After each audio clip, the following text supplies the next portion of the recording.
You're listening to We're All Gonna Die Anyway with Jess Wiener. Don't worry. This is a joyful podcast about life, death, and everything in between.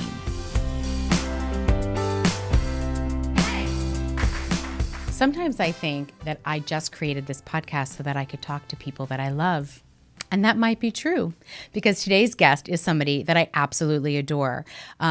I knew I wanted to have conversations around life and death and everything in between on this show, but I also wanted to dig a little bit deeper into the idea of little deaths and loss in general, loss of identity, loss of jobs, loss of relationships, because those are the little deaths that we experience all the time that we don't often give a lot of credit to or time focused on. And this guest today, she and I behind the scenes have had a lot of conversations around these topics. And so I wanted to bring her on to talk about those little deaths along the way.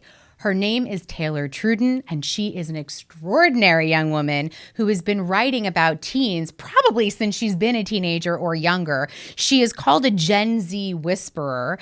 She's a community strategist and a community builder. You've seen her work in lots of places, from the New York Times to Teen Vogue to Huffington Post to MTV. She really is at the epicenter of giving young people a voice and agency in the mainstream media. I met her through the world that I work in the media. We've done a lot of projects and programs together. But when I talk to Taylor offline and when I've developed a relationship with Taylor, what I've learned from her and what I've gleaned from our relationship is really honoring the identity shifts that we all go through in life, but specifically the identity shifts that young people go through. And sometimes we kind of poo-poo that, or once we get past our adolescence, we don't really want to focus on that anymore. But there's so much richness to be mined around how many changes young people get to experience in their life. And so when Taylor and I were talking on this show, it really kind of was a lot about the identities that we wrap around our jobs and our relationships, especially when we're younger. And what do we do when it's time to change that? What do we do when it's time to leave those relationships and jobs? How do we shift our identities in the world? All of that is a loss. And it made me think, even though Taylor and I taped this episode in the beginning of March, so way before we were in these safer at home measures, and obviously now 7+ months into a pandemic, it makes me think now even more than ever that this conversation is relevant because the whole world is shifting how we identify our worth and our value. So many people are changing jobs or losing their jobs or ending relationships, or people are, passing in their life. There's been so much turmoil and so much change that sometimes these little deaths have been the big deaths in our lives and the big changes in our lives. So I'm interested in now layering this conversation into the current moment that we're in. I think there's a lot to be understood here about how we navigate the little, the medium size, and the big changes in our lives, and how really at the end of the day, even though we're in such an extraordinary time right now, we all have an opportunity, I think, more than ever to step back, figure out where our value systems are, what brings us joy, what brings us happiness, what is going to pay those bills, but most importantly, how do we identify with the rest of the world right now? Who do we want to be in the world? That's what living a good life is really all about. And Taylor is going to talk with us about that from her perspective as a young woman and also as a writer and a voice for young people all around the world. So maybe this episode is especially poignant if you're raising young people at home or care about educating and uplifting the next generation to live a good life. This convo is for you. Here's my friend Taylor Truden. Let's dig in.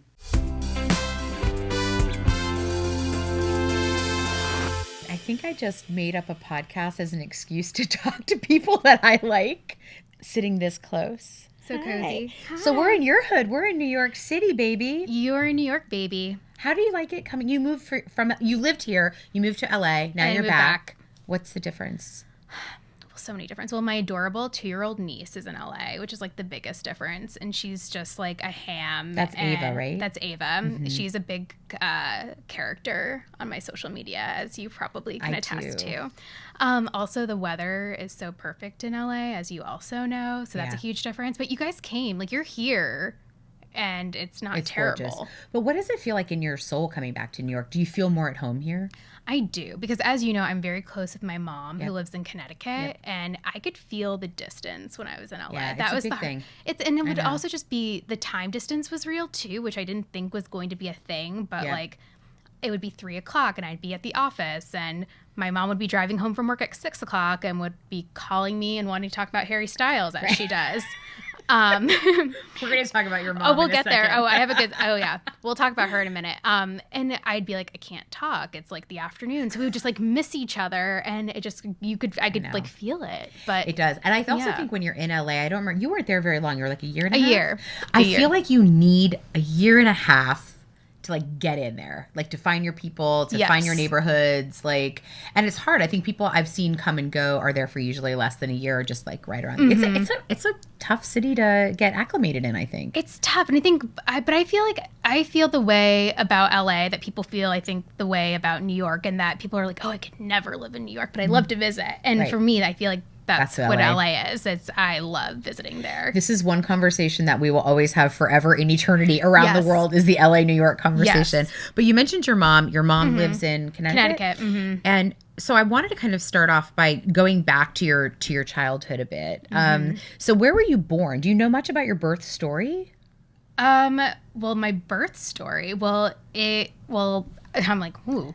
I was born on March 9th, so Monday's my birthday. Happy early birthday. Thank you. And I know that my mom called the doctor the night before, and she was like, I think, like, I'm going to be going into labor soon. And so he's like, okay, like, whatever. And are you the oldest? I'm in the middle. So I have an older brother, Alex, who lives in LA. Okay. The father of Ava. Okay.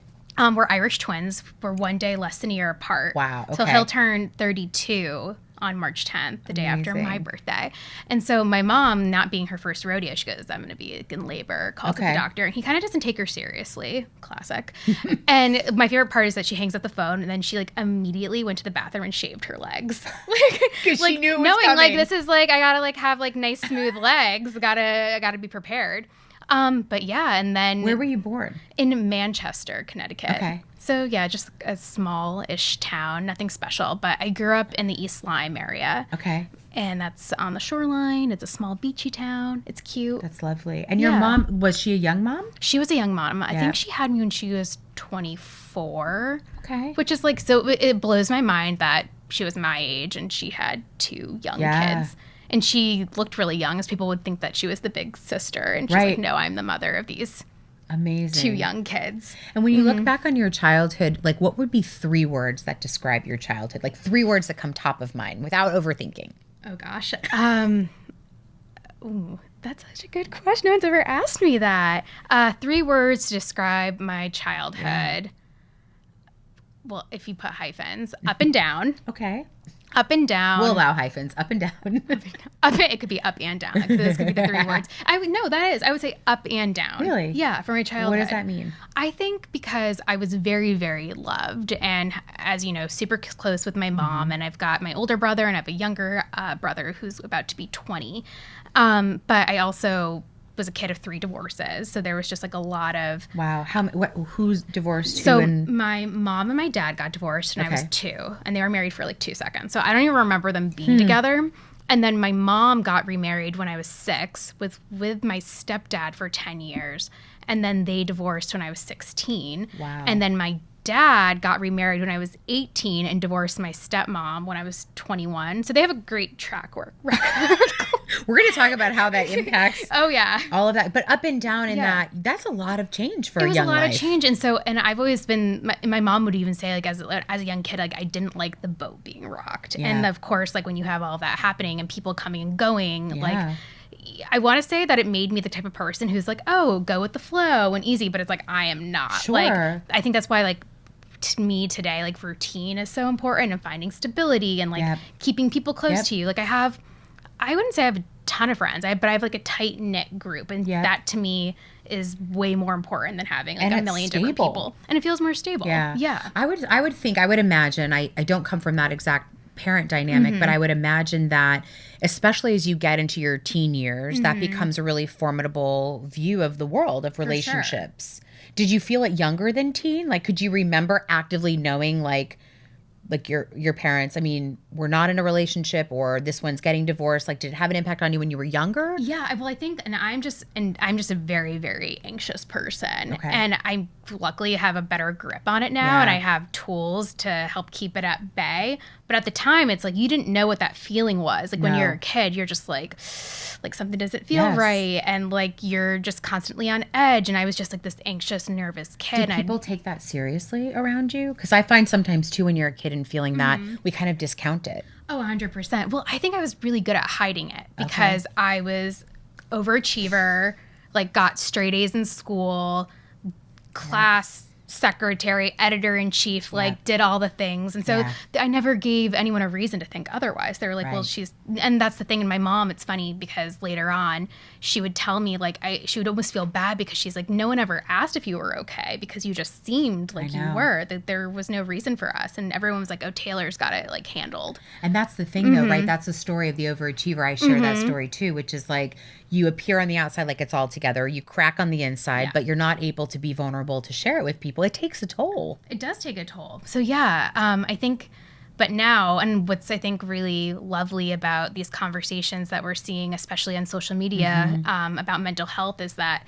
people feel like they can be a little bit more vulnerable. Like it's not a weakness to be going through something, to have anxiety, to have depression. And that's really empowering. Was there a story that you told yourself about how you were feeling when you were younger? Like, did you ever blame yourself or think that if you just achieved something else, that feeling would go away? Yeah, I think that like as a young kid, I was just always trying to chase the next thing. And it was, if it wasn't great grades or it was like trying to get a certain position or not on sports because I really didn't do sports, but on the school paper or whatever it was, I was always working towards the next thing. And that's what I equated with success, was being at the top, being the best, which in hindsight was kind of damaging because when I didn't get something, it was like the most soul crushing blow of all time. Yeah. And I remember, like, I laugh about it now because I think it's kind of hilarious, but at the time it was the end of the world, was when I got rejected from my top choice school, which was Sarah Lawrence, which is a lovely school. And I wanted to go there because I wanted to be a journalist and I knew that Barbara Walters went there. And I'm like, well, I got to do what Barbara Walters did and go to Sarah Lawrence. That's like the only way. And so I did like I remember my mom, I did a sleepover, like an overnight stay. And we get to the campus and I remember thinking, this is cool. It's kind of like Hogwartsy, like it's a vibe. Yeah, it does have that vibe. And I remember thinking like I did not fit in whatsoever. I was like this preppy girl from Connecticut, probably wearing a shirt like this.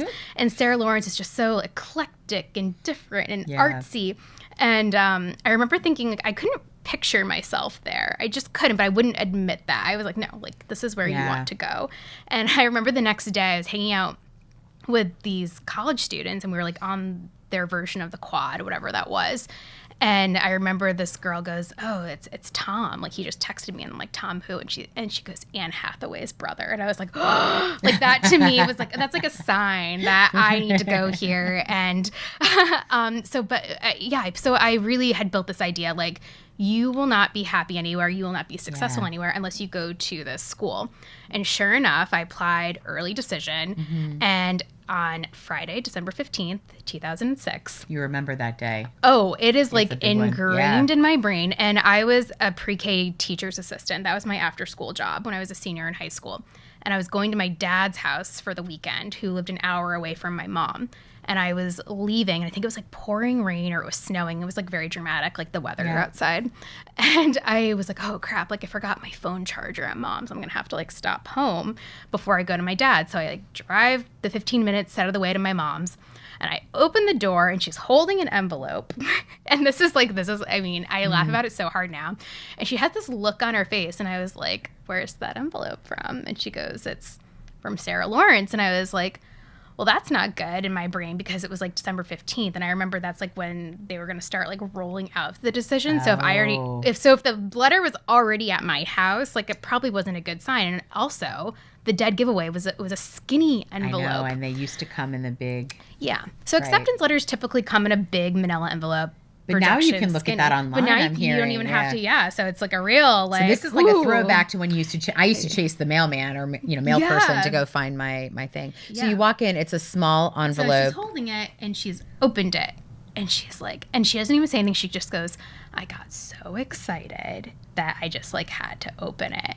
And so, and I like, rip it from her. And I, of course, like read it. And it's saying, no, we regret to inform you. And I was just like, did you know that it's illegal to open up someone else's mail? Did you know that? So I went straight after my mom, who's like, so like, I could tell she was like bracing herself. And it's like, I was just so upset. And then she's like, can we talk about this? I'm like, there's nothing to talk about. And like, I got into my car, like my like really like shitbox, like little car that was like it was like one of those cars that like, it went over 60 miles an hour on the highway and started to like vibrate. And I get into the car and I drove an hour to my dad's, sobbing with Mariah Carey's All I Want for Christmas Is You, just like playing on loop.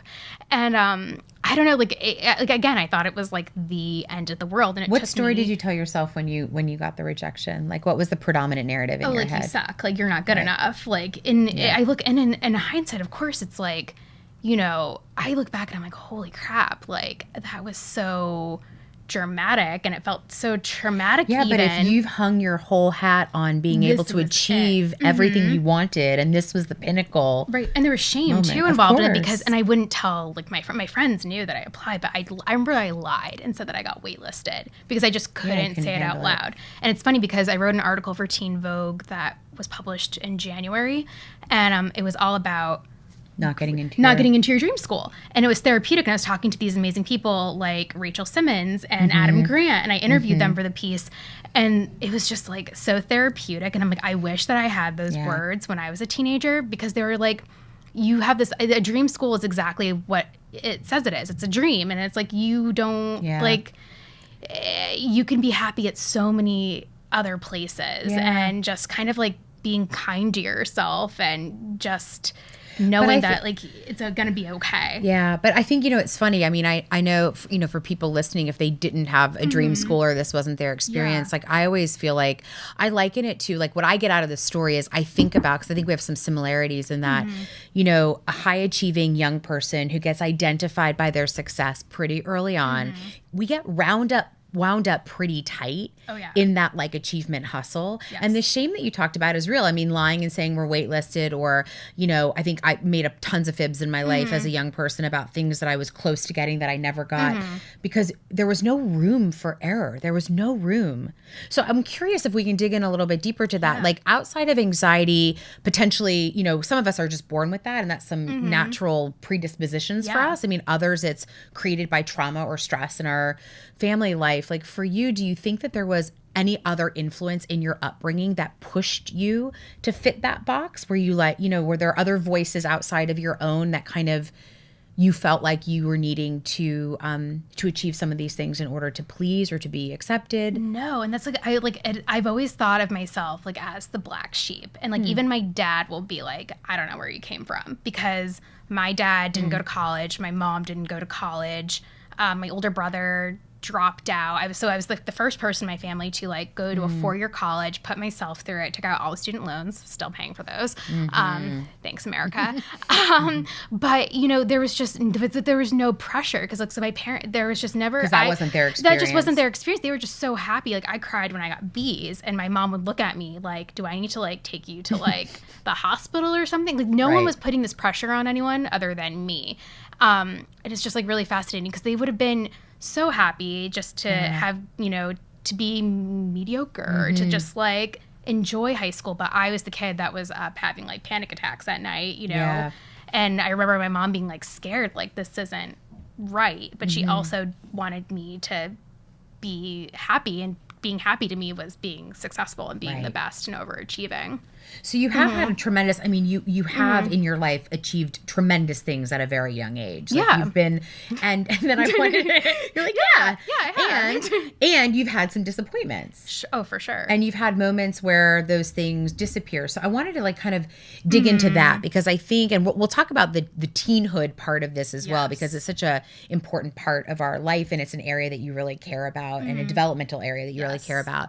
But talk to me about, so how does Taylor at 17 or however old you were when you don't get into that dream school, how did you pivot? Like, what were you telling yourself then to get through that moment? Or did you even have the tools to get through that moment? I don't think I did. Okay. I think that it was just pretending, like shoving it into a tiny corner of my brain and being like, that didn't happen. And, you know, that's part of, you know, I like covered it up. Like I didn't talk about it. I was embarrassed. I like told my friends I got waitlisted.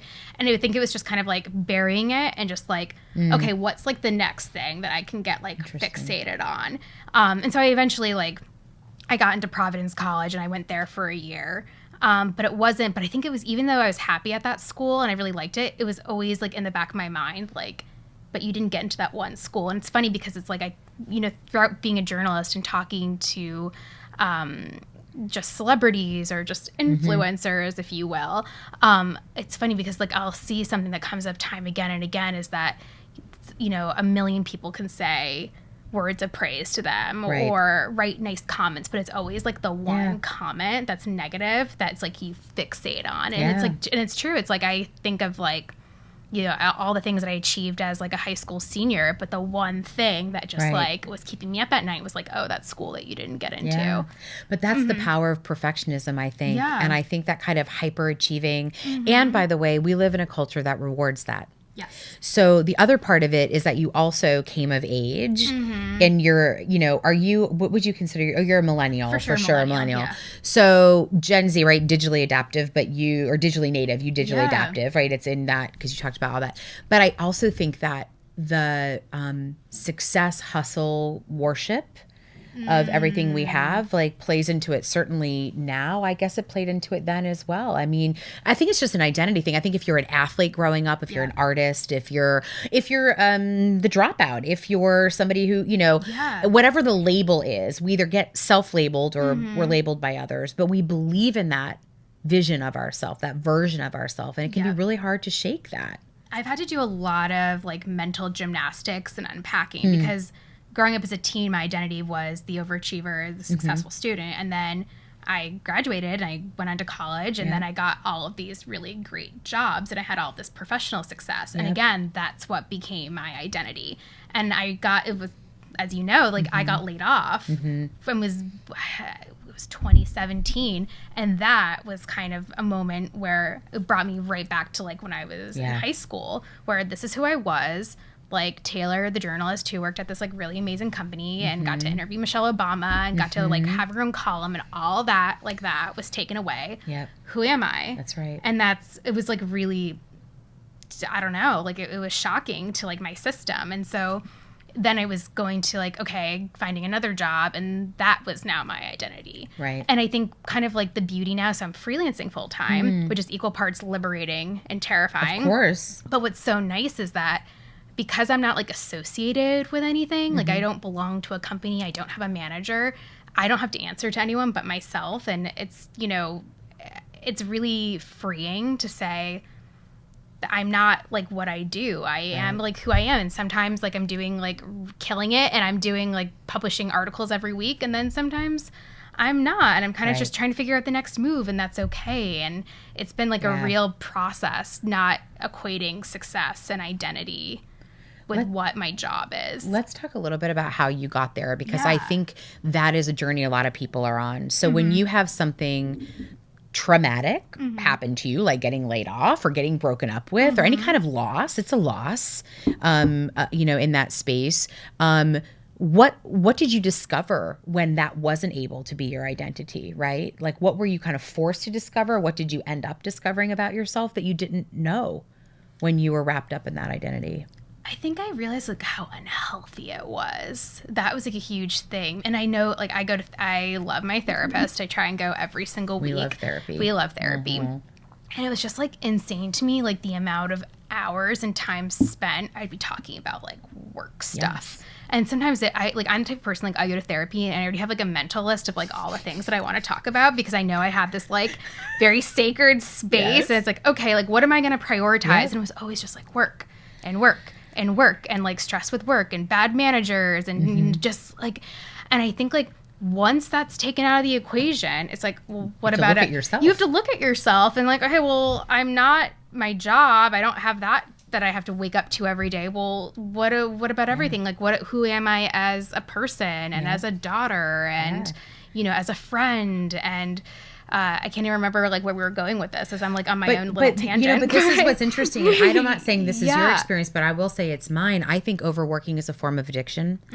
I think that it's the same way that when people drink and eat and gamble and shop to numb, overworking can numb us. Yep. Overworking for some is easy. We get validated for it. Yes. It's culturally rewarded. And so I very much relate to that moment where you're so wrapped up in that pursuit of whatever we think that's going to get us, that when that's removed from us from any circumstance, it leaves you with space. It's also why I personally have a theory that we are so afraid of the time away from phone or the time away from screen, because that sort of reflective, introspective, quiet time is fucking terrifying.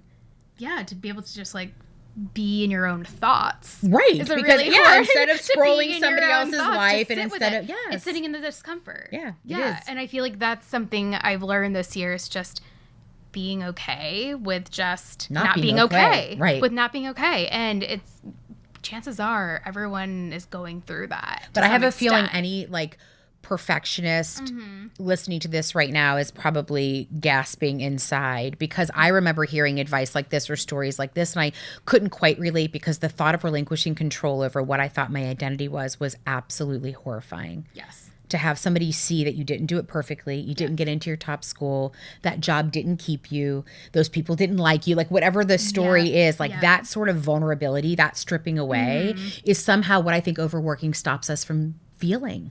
Yep. And something that's also been a constant mantra in my brain over the past couple of months is done is better than perfect.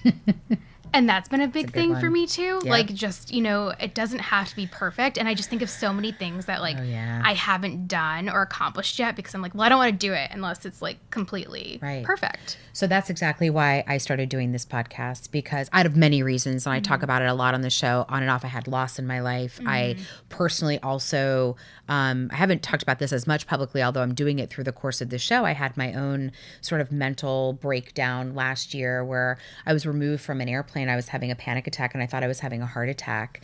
And I had I had to get off of the airplane, and very much like you, I mean, we share similar DNA in that hyperachieving, successful in my career, very, very disconnected from my inner life, and had a lot of panic and anxiety that I didn't have growing up, that I really had a lot more as an adult. Right. And, but I think, one of the reasons why I wanted to do this program was to go a little bit deeper, to talk about some of those places, because I think what I was really craving was real connection outside of the performative connection that we have a lot in this culture. And I think when you're wrapped up in that identity and that identity is pulled away from you, that rawness, that nakedness, that sort of like, I wanted to think about and talk about like what else is there. So if we let go of some of those superlatives, if we admit and agree that we're not going to do everything perfectly, because I too share that same narrative. Well, I want to write that kind of book, but I'm not going to do it until, it's going to be perfect. So when I thought about we're all going to die anyway, I thought, listen, it's like, it's true. It all happens. Like we can't escape it. We all share the same ending. We all share the same beginning. We're all born and we all die. And then it's like that dash in between, which is what our life is. And what do we make it? And, I teach college, and my students would come in every semester over the last couple of semesters more and more anxious about all of these choices, all of these labels, all of these roles they had to fulfill. And none of it was about the journey. It was all about the destination. Right. All about the end game. All about the end game. And it was choking them. Like the creativity, the spontaneity, the youthfulness that I think rightfully comes with youth is gone. But then I realized like it's not just youth. Like I'm in the middle of my life, God willing, and I'm feeling that. I'm not feeling like I'm living a life of urgency at all. Right. So what do we do? I don't know. That's why we're having this podcast. Yeah, I don't know. I'm more along now on the journey of like, so maybe I would ask you, like, out of all of this, mental gymnastics and unpacking, let me ask you this. How do you look back at your childhood now? Like, how do you think your childhood might have served you, I guess, in this journey? Like, what have you learned about your childhood experience that you didn't think about before? That's such a good question, Jess. I would say, gosh, what did I learn about my childhood journey that I didn't think about before? I think it's like hindsight's 20/20, right? And I think when you're a kid, like I would just if I could go back in time, I guess it's like I would just tell myself, I wouldn't tell myself to calm down, because that doesn't help. Like it's like when she wouldn't have listened anyway. Taylor wouldn't have listened. No, and I think that's like such a pet peeve, is like when you're freaking out and someone's telling you calm down. It's like, no, that's not actually helpful. But I just think I would have been kinder to myself. I just like would have given myself a hug and was like, hey, like this seems like the be all and end all in the moment, but and this also sounds kind of bleak, but I always think to myself, like, whatever I'm going through right now, I'm going to be going through something even worse at some point in my life. Possibly, it's perspective. Like, perspective. That's the thing. And it's like, I remember my little brother, who's not so little, he's about to be 20. He went through a major, major breakup. His first love, first everything, like, horrific. And it was just, and I just remember thinking to myself, like, you're going to be okay. You're going to be okay. And telling him that. And of course, like, in that moment, you're like, you don't feel okay. No, you're not. No, I don't feel okay. Your whole world has shattered. Right. And I told him, I was like, Jameson, I was like, this isn't, the same thing. But, like, when I was your age and I got rejected from this dream school, like, that's how I felt. Like, my world had shattered. And I was like, but you're going to get through it. And what I have, because I'm 11 years older than you are, is, like, a little perspective. And, like, as you grow older, that's kind of like the beauty, is that you get more and more perspective. You see that, okay, like, I can get through this. I've gotten through that. And that's kind of a gift, I think, in a lot of ways. And I think that's, like, even though I had this, like, up and down kind of rocky childhood, I also know, like, compared to other people, like, everyone's experience is so different. That doesn't mean, like, oh, your experiences weren't valid. But in a lot of ways, it's like, you're going to get through it. And you've gotten through that, and you'll get through the next thing. Do you think that you're, like, kind of, you've made an expertise and a career focus in a lot of regards, focusing on young people and their experiences digitally, offline, in the world, culturally? Like, you're really exceptional at both advocating for young people's experiences, but I think understanding them and bringing them into light. And I'm curious if you've thought about that as, like, a healing, soothing place of your own childhood, like giving voice to experiences or people in a way maybe you wished you would have had or experienced as a teen. That's so deep. And so, like, it's something I've never thought of before. But I think, like, I think that when you're, no matter what your experience is growing up, I think as a kid, you tend to feel like there's not space for you, that you're not being heard. And, the beauty of being in 2020 is that there are more spaces, just because we live in a digital landscape, and you do have platforms, you do have ways that you can amplify your voice. And I just think that as a kid, I maybe a lot of the times didn't feel like I had that outlet. And so it is, in a lot of ways, I think, rewarding for me. And it does kind of fill this void, being able to connect with younger people. And even if I can't give them, like, a platform, but just to know that there's, like, so that they know that there's an adult on the other end that's like rooting for them. That's so important. And I think a lot of teen experts, and I've worked in this space too, so I'll speak only personally for me, but I think a lot of people who care about youth and youth issues are healing some part of ourselves as a young person, are recognizing. I mean, I know I started doing this work explicitly because as a young woman, I didn't have the concerns and issues that I experienced validated. I thought I was crazy. I felt like I didn't see people who thought like me or looked like me, all that kind of good stuff. So I do feel like I generated a career that gave stage and platform to seeing people like me specifically. And then I think my views sort of broadened as I've gone through this career, where I'm like, oh, okay, that kind of, I see me now in some of my work, but wow, there's so many other people for so many other reasons who are not seen and heard and validated. But I think it organically drives us. I also think, teenage life and teenagehood is so, God, it's so special and so interesting, because we're on the brink of being so many things as a young adult.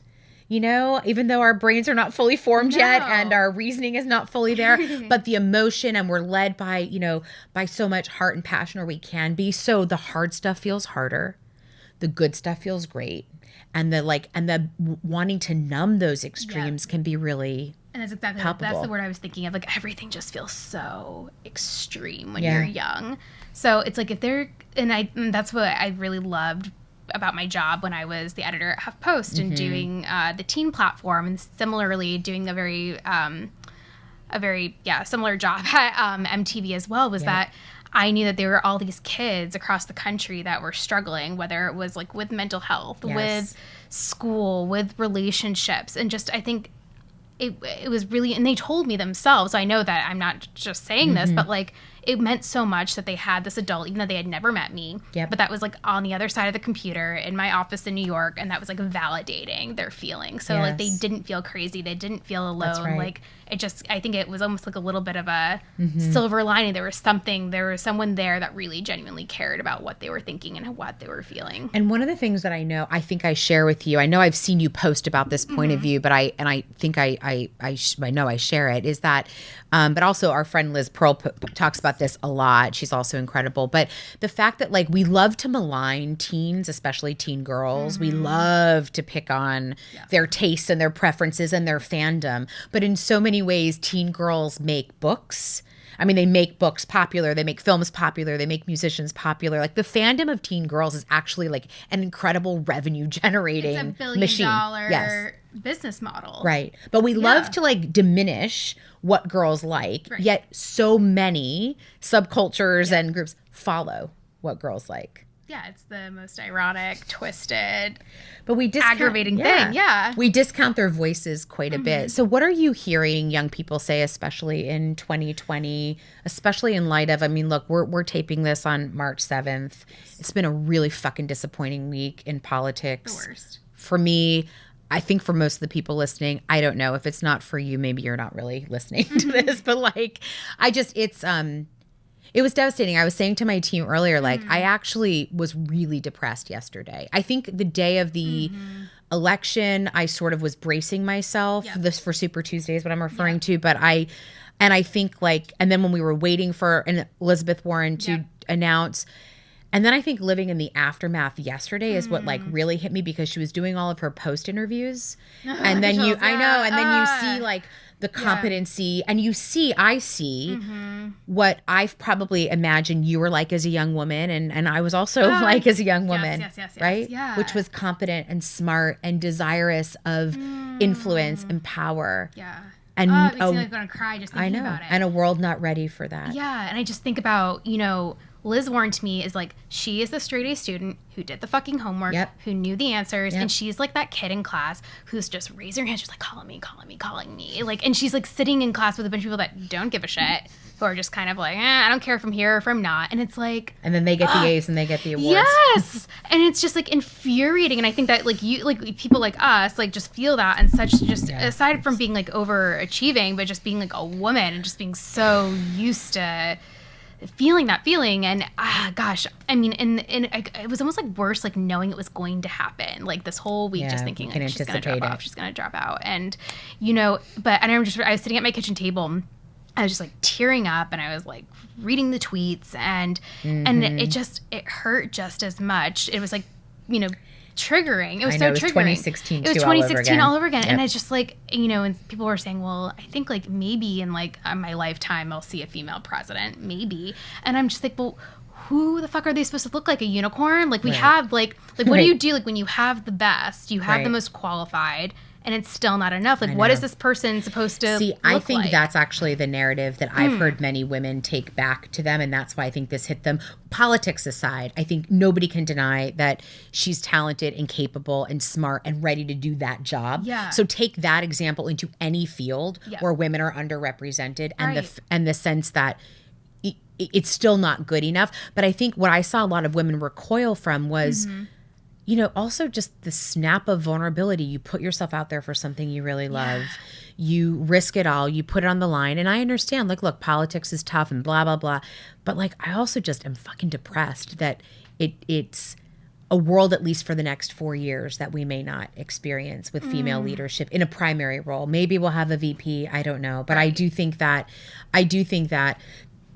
I took it really personally, probably more personally than I thought I was going to take. And I think that's the other urgency that I'm feeling in having these conversations with people. It's like, so look, it's not guaranteed. And the world that we've been wanting to see is not taking shape. Like we still live in this crazy dumpster fire right now. Like what has changed? That's the thing. It's like what has changed. And well, the things that's changing is I think the things inside of us. I mean, the fact that you're unpacking labels and addictions to superlatives in life is a huge thing for the people who follow you and listen for you to share. I think for me, recognizing that I had to prioritize my health and well-being above any other sort of material achievement, or else I wasn't going to have a life. Right. Like, that's just like, that was crazy for me. But you know what it does? It makes you take this deep breath, and then you start to look. I felt like I looked, instead of like down at my phone and at all the things I had to do, I kind of like looked up. I looked up to my version of God and spirit and universe, but also just looked up and out at the world differently. And I don't know, for me, it's been helpful to remember, like you said earlier in this conversation, that you're going to experience something else down the road. You're going to be okay. There's always going to be something. And it's perspective. Like, I think to myself, if Liz Warren can get through this, I can get through whatever it is going to be that's happening to me next week. And it's like, I hope that, like, I was just thinking, like, while you're talking, like, I hope that she has, like, a moment just to, like, I don't know, like, feel her feelings, because she's so tough. And that's, again, it's being a woman. She's just like sucking it up, and she's like out there in her purple Patagonia jacket, and she's like comforting us. And it's like, I hope that like someone can be that person. I want to have a sleepover with her and kind of just talk all night about all the Kamala, feelings. She can be there. Everybody. And I think if there's anybody who could arrange it, you could probably make that happen. Would you work on that? I'd be an honor. We can all cram into my Cobble Hill apartment and order some pizza. It'll be great. And do it. You know, when I came up with the title, I mentioned I had some loss in my life, and I'm just curious, like, what your relationship to death is. If you've had a lot of deaths in your life yet, and you have a young life still, but I'm just curious if you've lost people you've loved. Oh my gosh. So I lost my grandfather a couple of years ago, my mom's dad. And that was kind of my first big experience with loss. I was really close with him. He was like a father figure in my life. That was tough. And it's so funny that you're bringing this up. So I'm almost, and I just think it's like, it's been such a huge moment for me in terms of like self-discovery. So I have a grandmother, my dad's grandmother, and she's like the baddest Your bitch. dad's grandma? Oh, my dad's mother. I was like, Grandma, wow, yeah, that's incredible. Okay. Grandma Dot. So Grandma Dot. Okay. Grandma Dot. And she is like this badass bitch. Like, she has, like, she's 87 and still gets like speeding tickets, just like cruising around her town in Connecticut. She goes to chair yoga. She goes to swim lessons. Like, she has this crazy, vibrant social life, and nothing slows her down. And like, even when her husband died a couple of years ago, it was like, I still have life to live. Like, I'm just gonna like keep going. And she has stage 4 cancer. She has lung cancer, and it got to the moment where just over the past year, things have just slowly gotten worse and worse. And she hasn't been able to drive, and that's kind of been her biggest thing. She always says, you know, if you take away my wheels, you may as well just like, and I kid you not. Grandma Dot, she's just like a pistol. And what happened was, it was around October. It was like right before Halloween last year, and things just took like a real downturn. Like, things weren't looking good. She caught pneumonia, which then put her in the hospital, and then the hospital to like the ICU, and things were looking bad. So I got the phone call from my dad saying, come to Connecticut, like, you might want to like get prepared for the worst. And my brother flew in for 24 hours from LA, and it was this very dramatic moment where we're all like in the hospital room and everyone's crying, and she's just like, she's hilarious. Like, she's planning her obituary, and she's planning like, this is where I want people to go eat lunch after the funeral. And I'm like, I can't deal with this right now. Like, but she was lucid enough to be talking to you like that. So lucid. Okay. It's like, there was like this like self-awareness that was incredible, that it's like, she knew like the end was coming, but she was totally at peace with it. And like, we're all just like hot messes, just like I've got like snots coming down, and then I'm like trying not to let her see, and she was just like so content, and like she knew, like, she wasn't thinking about, like, she's always the type of person that's thinking about everyone else, and I could just like, and thinking about like, I hope that there's like, you know, she's like telling us like, when you go back to the house later, her house, like, you know, there's cookies in the freezer, and like, you guys should eat those. And I'm like, what are you talking about? And then it took a complete plot twist where she hadn't been eating for like a week, and they were gonna, you know, she's in the hospital, everything's kind of like slowly going downhill, and they were like, well, Dot, like, you gotta either eat something, or we're gonna have to like put a tube in your stomach to feed you. And she's like, well, like, fuck no, I'm not doing that. And so she was like, okay, well, on Friday, she was like, I'm gonna wait till Friday, and I'm gonna have some strawberry ice cream. And so I had to go with my cousin to Friendly's in Connecticut and go get her the strawberry ice cream, which I'll never look at the same way again after you have to go get the strawberry ice cream for your grandmother. And basically they were like, you know, one of two things are going to happen. She's going to eat the ice cream and it's going to go down and things are going to be cool for a bit, or she could start choking and asphyxiating and like it won't be good. And so we're all sitting there in the room and just it was so dramatic. Like, and she has the ice cream. And it goes down, like nothing happens. And the nurse gives her a little bit more. And then a couple hours later, she's like eating corn chowder. And then a couple of hours later, she's having like mashed potatoes. And she did it like a total 360. And she went home. And now, I mean, she's still like not in great shape, but like she's still alive. She's still alive. Damn, I was waiting for she's this story. still alive. She like we went. Grandma Dot is not fucking around. She's not. But like the worst part, and like I don't know if she'll ever see this, but like the worst part is like at some point when we were visiting her at the hospital, like we went back to her house and like she's got like she's a little bit of a hoarder, but she's got some cool stuff like from the 70s and the 60s, like vintage, like these like Hitchcock chairs and like just it's like the cool like she's got some cool stuff. And my mom, her ex-daughter-in-law, were at the house and she's like, Taylor, you know you should like if there's anything that you want, like you should like take it with you because like she's clearly not coming home. Like everyone knew it's like she's not coming home. Like she's gonna like stay at, that's like where things are gonna end. And she goes, you should like take these like they were like vintage dishes, like all this stuff. So I took some stuff. And I think my brother maybe took like a painting back with him back to LA. And then lo and behold, she comes home and thinks she's been like robbed. And I'm at the Wing like amazing. On a Monday afternoon, like eating a grilled cheese and like writing an article. And I get a call from her like, hey, Graham, how are you doing? And she's like, you know, she's like, I'm doing okay. She goes, you know, she's still like trying to like run around the house and like she shouldn't be doing any of the stuff that she's, you know, she's doing. But she notices things are gone. But she notices things that are gone. And she's like, have you seen like my Waterford crystal bowl? And I'm like, I didn't even want that. My mom was like, you should take this. And I'm just like, she goes, I'm wondering if like one of my nurses, like one of my aides, and I'm like, oh God, she thinks that like people are stealing her stuff. And I got so like, I started to like break out into hives. I'm like, how do I tell her that like, we didn't think you were coming home, so we just kind of took your stuff. Did you tell her? And so I was like, I don't know, Grandma, can I call you back? And I called my mom. I'm like, Mom, like you were the one. This is like, again, like, Mom, like you opened up my rejection letter. You told me to take the stuff from Grandma's. I'm like, can you just like call her and explain the situation? So my mom like did me a solid and like called my grandmother and was like, Dot, like we, you know, this was not malicious. We just didn't think that you were coming home. She goes, oh yeah, I didn't think I was coming home either. I just like wanted to make sure that like I wasn't robbed. And so next time I was home, I like packed up my little box and I was just like, here you go, Grandma. And she's like, thanks, Tay. And it was all will be well. But so I mean it's weird because it's like what's funny about that story for me out of a lot of things is just that I think people have a version of death from movies and how people go in the movies. And when you're summoned to the hospital, you're expecting this closure. I've had that happen a couple of times where you go and somebody's on the verge or the edge and it's just not that right time. So it's actually kind of weirdly anticlimactic in a lot of ways. You do some of your mourning and you're grieving the live people, you know, like are there kind of thinking about that. And then somebody kind of takes a turn. But you lost your grandpa. Yeah, I lost my grandpa. But yeah, and that was a really hard thing to go through. And I remember like saying goodbye to him, like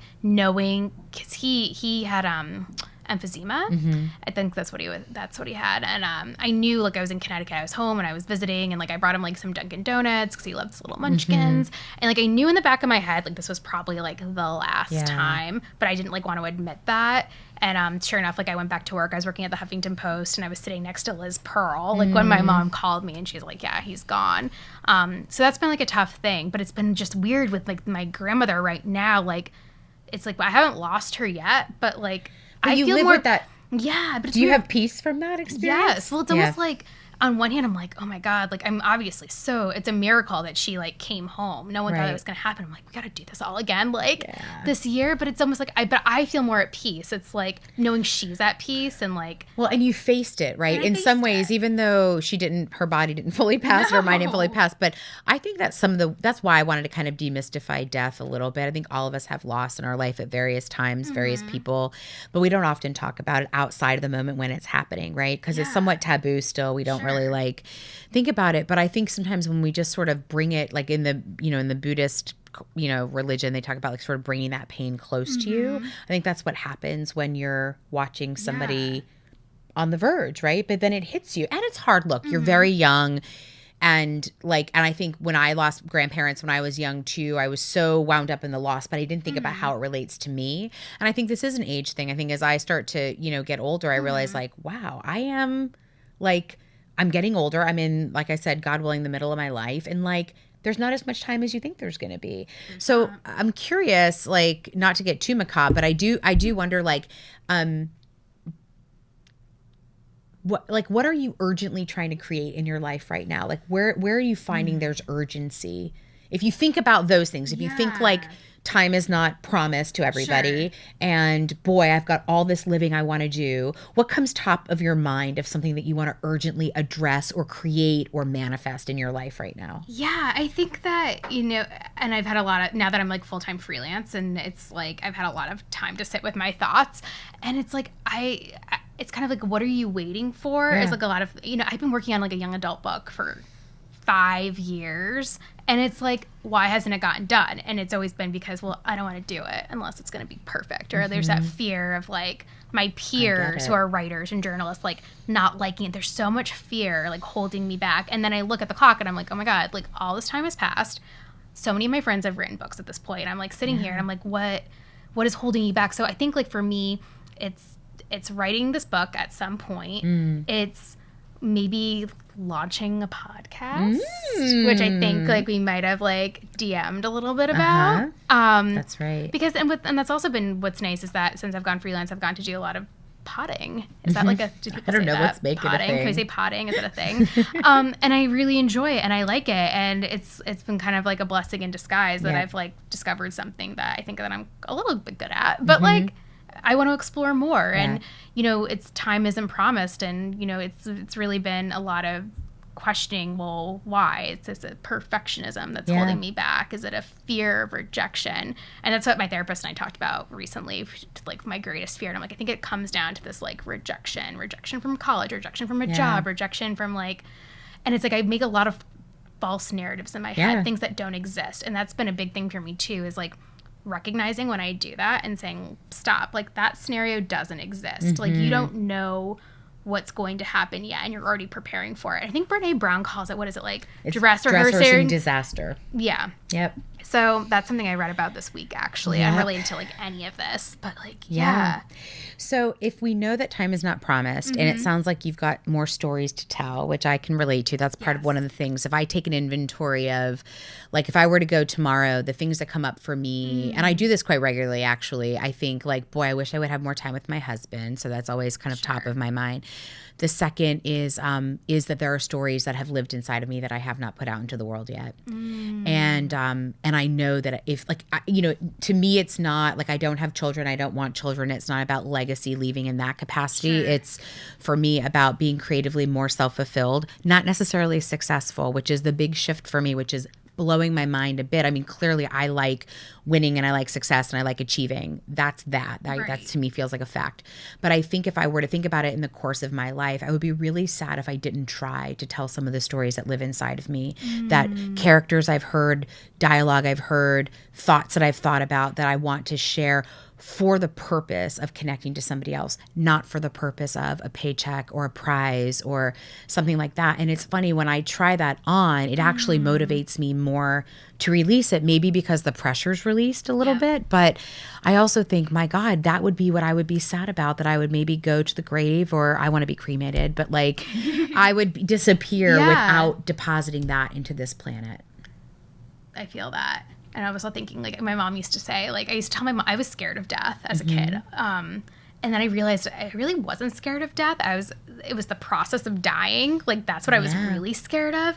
And I remember. Why? What did you think it would be? Painful. Like, anything like pain, like that, like really freaked me out. The idea of like having something painful, having like, you know, I don't know, just like being in pain and dying. Being in pain and dying. That freaked out more than death itself. And then as I got older, the fear transferred to like me dying, like a premature death, and my mom not being able to handle it, which then evolved into like the thing that would keep me at night. My intrusive thoughts was my mom dying, and like I could not. It was like literally every time before I got into bed and like shut the lights off, it was like a cartoon like popping up in my head, just like, hey, Taylor, have you like thought about like mom dying recently? Because like we're gonna go there, and just like it was like the worst. Like and I know why, because it's like, oh, that's like my worst nightmare, but like just always popping in my brain. But again, it's been like I'd have to like stop and say, it's not enough just to say, push that thought away, go away. That doesn't help. But it's like, okay, that's going to happen one day, but it's not happening right now. Correct. So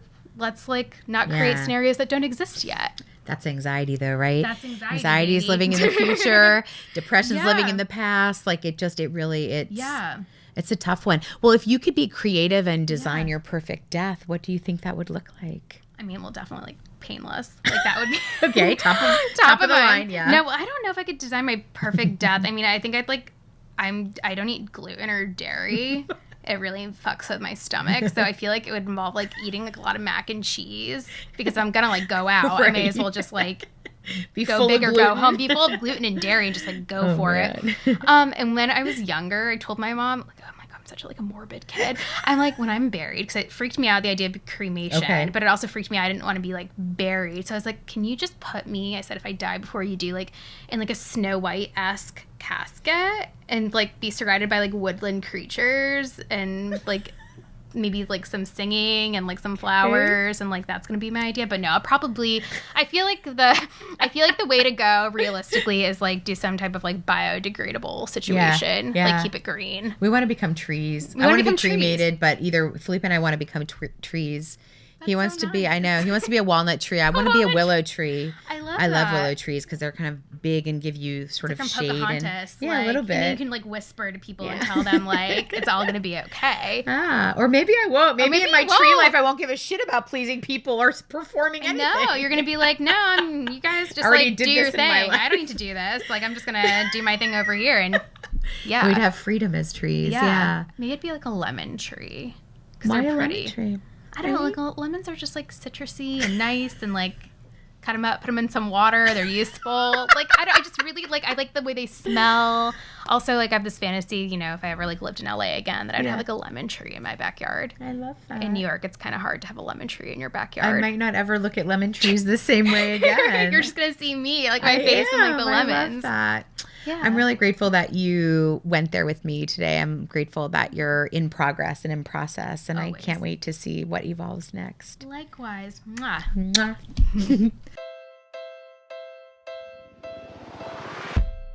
Probably one of the things that I love the most about doing this show, in addition to talking to people that I love and that I admire, is when we get to go that layer deeper, when we get to discover something that maybe we haven't thought about in a while or haven't thought about at all before, for them and for me. I think one of the things I'll take away from the Taylor interview was probably a mantra we should all live by, which is that done is better than perfect. So if we think about like the urgency of living and the idea that we might put off things that we really want to do because we think we've got all of this time and that we don't want to do it until they become perfect. I love the concept of like done is better than perfect. Like let's do the thing. Let's do the thing that we wanted to do. Let's live the life that we've been thinking about living instead of waiting for it to happen. I'll probably take that gem away the most today.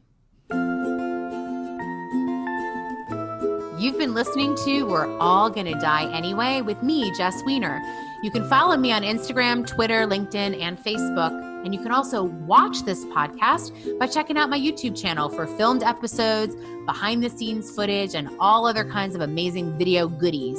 And of course, you can always visit me at jessweiner.com. We're All Gonna Die Anyway is exec produced by me and produced by Lauren Chavez Myers.